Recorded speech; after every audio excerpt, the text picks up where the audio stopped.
Good morning, everyone. It's Pierre with the Overview Property Inspection. Today I find myself doing an investigation on a house that has mold throughout. Okay, if we see the ceiling, if we look on the inside corners of the wall assemblies, there's a few other things I want to show you guys. We got mold on the ceilings. We have mold on the surface of the wall here. Now, they had a mold specialist come in already to test it. We're here to diagnose what's causing this. Okay, there's mold. You see all the exterior walls there.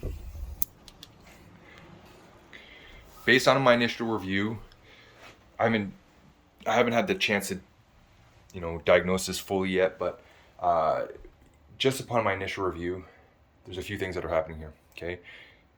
First and foremost, occupant behavior. It's very important for people to ensure that they don't have stored items on the exterior walls. What I mean by that, we had all this personal belongings on the walls.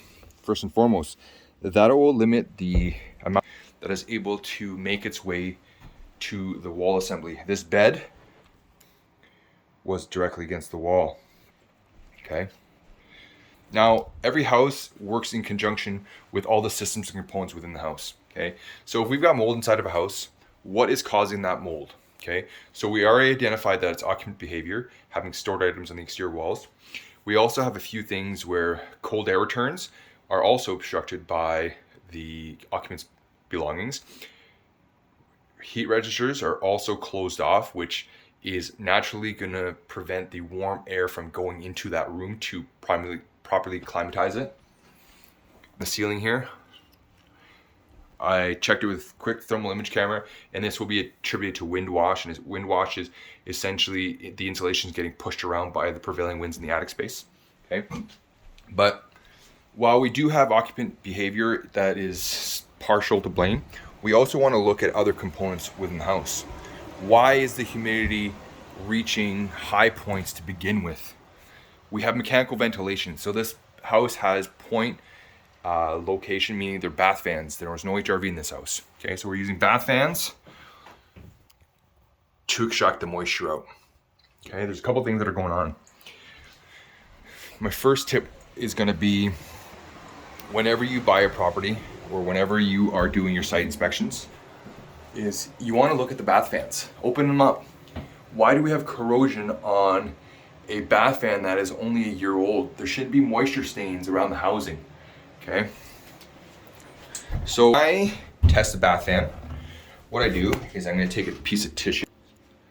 I'm going to take a piece of tissue like this, and I'm just going to put it on the cover. If you find that the tissue is bouncing like this on the grill, you know there's something that's going on. It should be a smoother operation. If you listen to it, there's going to be a slight backdrafting that's occurring. This is often attributed to an obstruction in the vent. The vent is frozen. Is there a bird's nest? Well, in this one is actually pretty to look at. Every bath fan, guys, is going to have a damper. It's hard for you guys to see, but see that damper right there? As the bath fan turns on, this is supposed to open. That door, if you will allow the air to extract to the exterior. A lot of times, installers are putting the insulated flex too close to the damper. As the damper opens, it prevents it from opening. Okay, so I've got this condition on both bath fans. Let me illustrate it. Okay, so if you listen to the sound of the bath fan, you hear it, it's not a consistent sound. You can hear it, there's pressure buildup and it's pushing back. If we look at that damper is moving ever so slightly. It should fully open to allow the air to escape. So both bath fans aren't doing this properly. So we know that we've got occupant behavior. We know that the mechanical ventilation isn't functioning properly. And we know that we have insulation details that aren't proper in the attic. It didn't take very long to diagnose this issue. But now who's holding the bag for these repairs? Because we've got a landlord that has a property that's a year old. The builder has already been here to say humidity levels are too high, occupant behavior. So they're going to try to wipe the slate clean, saying they're not liable. There's a few things that how this could have been all avoided. The client shared with us that they never got an inspection done upon possession. That's the first mistake. Whether it's us that do it or someone else, you always have to have someone go through the property and test these items, because I can tell you, municipal building inspectors do not test things. They will look at it quickly and they're in and out, okay? So that's the first thing they should have done. Second thing is, how often were they on site to review the condition of the property? I always advise people quarterly inspections, okay? Another thing that I'm going to have a comment on with this particular house, houses that have bath fans, okay, they often have a single switch like this. They're called ventilation switches, okay? Those ventilation switches, if the landlord doesn't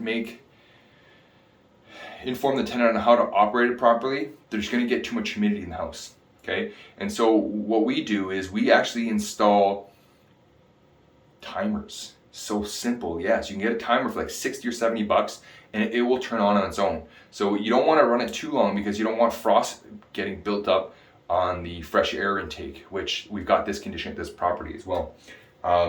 So 15-minute intervals, and then it'll run for 15 minutes, shut down for a few hours, and then run again. That way you're getting that proper air exchange, because when we're building these houses with air exchange of 1.5 or 2.5 ACH at 50 pascals, we're not getting the natural ventilation that we do need.